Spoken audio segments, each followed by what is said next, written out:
तुम्ही बाजारातून महागडं तूप आणता, पण ते खरंच शुद्ध आहे का?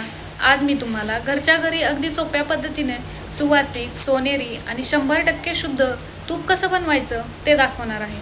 हा व्हिडिओ शेवटपर्यंत नक्की पहा, कारण शेवटी मी तूप जास्त दिवस खराब होऊ नये यासाठी एक खास टिपही सांगणार आहे. त्यासाठी व्हिडिओ स्किप न करता पूर्ण बघा. नमस्कार मित्रांनो. आजकाल बाजारात अनेक प्रकारचं तूप मिळतं, पण त्यात भेसळ आहे की नाही हे आपल्याला माहीत नसतं. घरच्या घरी बनवलेलं तूप मात्र शुद्ध, पौष्टिक आणि चवीला अप्रतिम असतं. घरचं तूप लहान मुलांपासून ते ज्येष्ठांपर्यंत सर्वांसाठी फायदेशीर ठरू शकतं. शिवाय त्याचा सुगंध आणि चवही वेगळीच असते.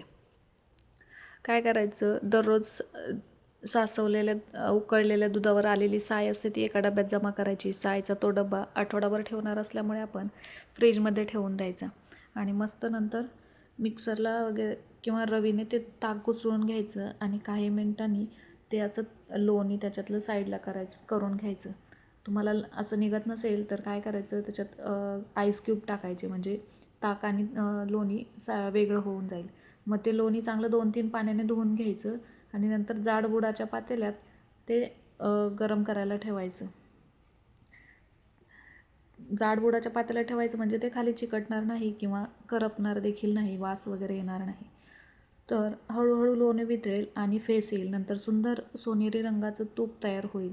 सुगंध यायला लागला की तळाशी हलके तपकिरी कण दिसू लागले की गॅस बंद करायचा. तूप पूर्ण थंड झाल्यावरच स्वच्छ गाळणीने ते कोरडे करून काचेच्या भरणीत भरून ठेवायचं. ओला चमचाही कधी त्या भरणीत वापरायचा नाही. आणि आणखीन एक ट्रिक म्हणजे तुम्ही त्याच्यात पाणी देखील थोडं टाकून बघता. तुम्हाला जर तूप कडलेलं कळत नसेल तर पाणी थोडं टाकलं की तडतड आवाज येतो. तुम्ही पाणी टाकू शकता किंवा तुळशीचं पान किंवा खायचं पान असं करून नंतर चांगलं कोरड्या डब्यात स्टोअर करून ठेवायचं असतं. त्याच्यात ओला चमचा वापरायचा नाही. धन्यवाद.